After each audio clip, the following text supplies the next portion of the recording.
Welcome back, Flare community. I hope you're all well and having an incredible day as always. And this week within the Flare community, we've had no shortage of drama. I'm specifically talking about the collusion of various signal providers. Today in this video, we're going to cover all of this in detail, what it means for you and what it means for the network as a whole. So let's jump in. We're starting here right at the root, which is basically a tweet which originates from XRP Forever, which was tweeted on September the 17th. He said, "Hey XToads, I notice you are also running A1 FTSO, AdOwl FTSO, and Ape FTSO. Isn't that against the rules?" And we can see that there is a spreadsheet here which does cover all of the different transactions associated with this allegation, which has actually proven to be true. And you can have a look at this if you want. I will leave this in the description if you want to check out this thread. But regardless, I'm not going to get into the analytics of this because, again, it has actually come to light that this allegation was true. As we can see below, we have the Kingsman, who is the co-founder of the XToads project. He replies saying, "Thank you for bringing this to our attention. I will be speaking to this team shortly, and if there is any validity to this, we will take action and report back to the community." And that's exactly what he did. But before we jump further into this video, I really want to just go over some fundamentals. So, collusion, what does this actually mean? Well, collusion is the secret or illegal cooperation or conspiracy in order to deceive others. And relating to the Flare network, what's transpired is that the lead developer of XToads has, I guess, secretly cooperated with other signal providers in order to provide them with services which will make all of their predictions much more accurate. So in order to go further with this video, we really need to get a good understanding of what the FTSO is and the signal provider's role within the FTSO. So I'm just going to play this short clip. It's under 1 minute long. This is from the Flare Community Short series, and it explains all of that, what we need to know as preliminary education before moving forward and understanding what this is all about. Welcome back, Flare Community. What is the FTSO? Well, the FTSO is an acronym for the Flare Time Series Oracle. This on-chain protocol is responsible for outputting decentralized price feeds for numerous integrated assets to be used on the network itself. Price feeds originate from what we call signal providers, and there are currently over 100 signal providers submitting prices to the FTSO every 3 minutes. The FTSO ingests prices, truncates the data by removing the top and bottom 25%, and then calculates a weighted average. This decentralized output can then be considered accurate and is publicly available for all applications on the network. Stay tuned for more info, and until next time, I'm out. So now that we have a good understanding of what the FTSO is, I want to talk about the collusion of signal providers and what this means for the FTSO. I'm going to quickly read through this short thread which I posted on Twitter. So as we just learned, signal providers issue price data to the Flare Time Series Oracle, or the FTSO, every 3 minutes. It's a way for the network to establish a decentralized price feed for numerous assets because the data is independently sourced from many entities, or at least it should be. So signal providers actually benefit from providing data which is considered an accurate price, because as a result, they will receive more votes from the community and thus accumulate more rewards in the form of SGB. An accurate price is a submission of an asset which falls close to the output of the Flare Time Series Oracle. And this is a weighted average of all of the FTSO inputs, which is also the signal provider outputs. Each signal provider should have their own proprietary algorithm in order to ensure the FTSO is robust and decentralized. If everyone had the same algorithm, everyone would be on a level playing field, sourcing the data from the exact same exchanges with the exact same weighting. And that doesn't sound very decentralized to me. When signal providers collude, the same or similar algorithms are used, meaning the data is sourced from the same or similar exchanges and weighted in the same or similar manner. As these signal providers are submitting similar prices, their submissions draw the average closer to their heavily weighted price outputs, deeming them to be more accurate. So you can see where this is going. The more people that collude together and start submitting similar prices, they have a very heavily weighted estimation, which can then draw the average closer to them. So something you may not know is that the Flare team, when onboarding signal providers, often delegate a large amount to bootstrap their voting power, meaning if you can spin up numerous signal providers, you could theoretically have a large vote power that exceeds the current 10% cap threshold. I believe this is actually around 20 million Songbird, which is delegated by the Flare Foundation. So what the real issue is in regards to the network itself is that if a large majority of signal providers are using a similar algorithm, a fault in a single exchange price could theoretically cause submissions to deviate far from the global average, depending on the algorithm's weightings. If multiple signal providers with a large vote power submit a price which deviates from the global average, the FTSO output will also reflect this misaligned price. It may not be considered that much of a big deal at the minute, but once the F-Asset system launches and the output of the FTSO is used to determine collateral ratios, the consequences may be more impactful.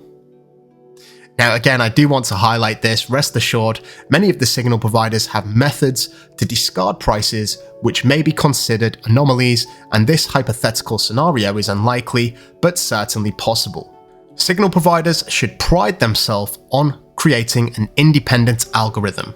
Collusion is not the solution, but unfortunately the incentive is currently there for those looking to benefit. Moving forward, I would personally love to see the vote power threshold reduced from 10%, for Flare-backed delegation to have stricter eligibility requirements, and signal providers to consider the health of the network above all and act independently. Now, something to just take note of, if we go over here to Flare metrics, you can see that the colluded signal providers are not exactly the same, which is somewhat reassuring. You can see XToads here at place 2, and 5th we have O1 FTSO, which is one of the signal providers, and we also have one lower down here, AdOwl, which is currently 16th. So it's not like they're sharing the exact same algorithm. Now, I think it's important to highlight the XToads Rebuttal here, because they have taken serious action, and I think the Kingsmen couldn't have handled this any better. This is a short thread from them explaining everything that has transpired. So this account has remained silent over the weekend as we looked into allegations. Kingsman was unfortunately dealing with numerous attacks, and the team was speaking to our lead developer on the issue, trying to get the full story. Our lead developer has admitted to helping the following: O1 FTSO, Owl FTSO, and Ape FTSO, in addition to the XToads FTSO. Here's what he had to say. Hi everyone, please accept my sincere apology for my misbehavior. Until now, I have helped all of the named signal providers run their providers for the Songbird network, so we worked as co-workers. So what did he actually do? Well, he did the node installation on a virtual private server and bootstrapping that node. He gave a hint to get the 20 million free votes power on Songbird network. He built a website for a few of the signal providers. He submitted the request to 2O Labs on GitHub. He ran a trading bot on the Songbird network, which I guess is out of the scope of this collusion. And he also provided the initial code for running their providers. And it's this which is somewhat worrying in a sense, because that initial code, we don't know how detailed it actually was. It could be a very bare bones structure, just to bootstrap the algorithm, but it really depends on if these signal providers are choosing their own exchanges, their own weightings, and all of this stuff which really makes an algorithm unique. Regarding the latter half of this statement, it does say that he did get paid for these services, which is basically how he got discovered. Now, from my perspective, this is somewhat greedy, and unfortunately, this particular person did not have the interest of the network at heart and was basically acting out of his own interest.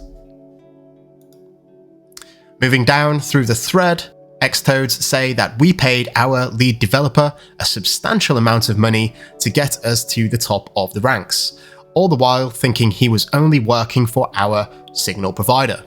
Each time we rose, we celebrated, having thought this was an honest achievement. Learning this is not the case has been very stressful, especially as a flagship facet of our brand, our business, our community has become instantly corrupted and led to an understandable public perception of perhaps the entire team willfully engaging in this behavior. I can assure you that the founders, admins, art departments, etc. had no idea. And this is something that we did discuss yesterday in the members chat. This is obviously a major mistake by the lead developer. He has somewhat tainted the reputation of the XToad brand, even though that they did not know about this secret collusion that he had going on for his own personal gain. It seems like the Kingsman had some very stern words to tell to him, and this is what the developer replied. I have nothing more to say about the mistake I made. All of this happened because of me, not you or your community. No matter how many excuses are made, I know the spilled water cannot be undone. I will never have any relationship with others again, and I will do my best to update your FTSO to make it into the top 1. Saying I'm sorry cannot replace everything, but I can't find other words. Moving forward, we have Hugo here saying, having reviewed the evidence, I suggest to the Songbird community that they remove their delegations from the following signal providers until they can demonstrate that they are not collaborating. That's A1 FTSO, AdOwl FTSO, Ape FTSO, OS FTSO, and XToads FTSO. Something else which is interesting to highlight is the fact that Hugo says that the Flare Time Series Oracle is operating exactly as expected.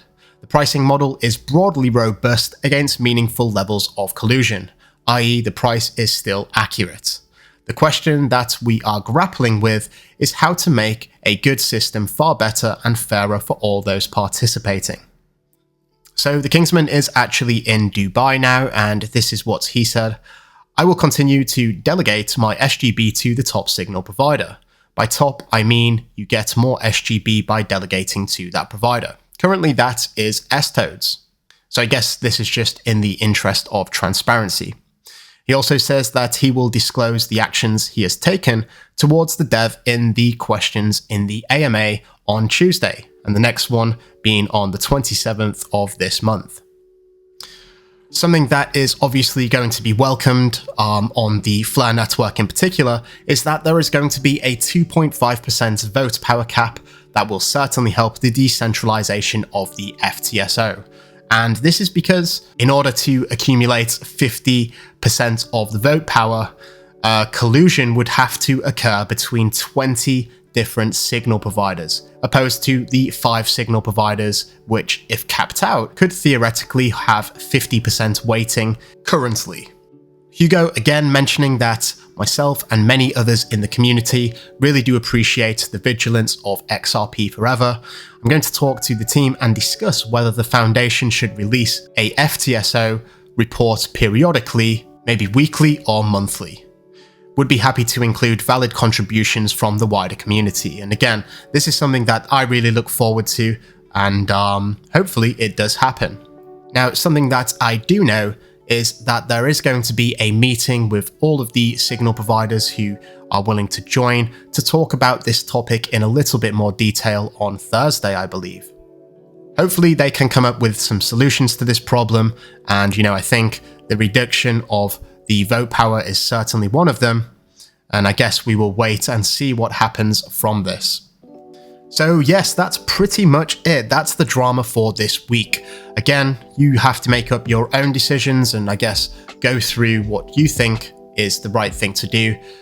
So what really happened is not an exploit, but it certainly does raise some concerns of potential attack vectors, where if someone was able to control or have access to the code of multiple signal providers, they could theoretically submit prices far outside the range of what is considered accurate. This could skew the FTSO output and thus result in all applications running on the network referencing this data to have adverse effects. Again, this is nothing to worry about at the minute. I think that the Flare team are obviously going to work towards making this even more robust, and it already is a great solution, and I believe the majority of signal providers within the network are acting faithfully and independently. Be sure to support them and not just seek the highest rewards too. So with that being said, that rounds up all of the drama. I hope you got a little bit more clarity on what has happened, and yeah, that's pretty much it. If you're new here, please feel free to subscribe and like the video, and until next time, I'm out. Mission Control, we have liftoff.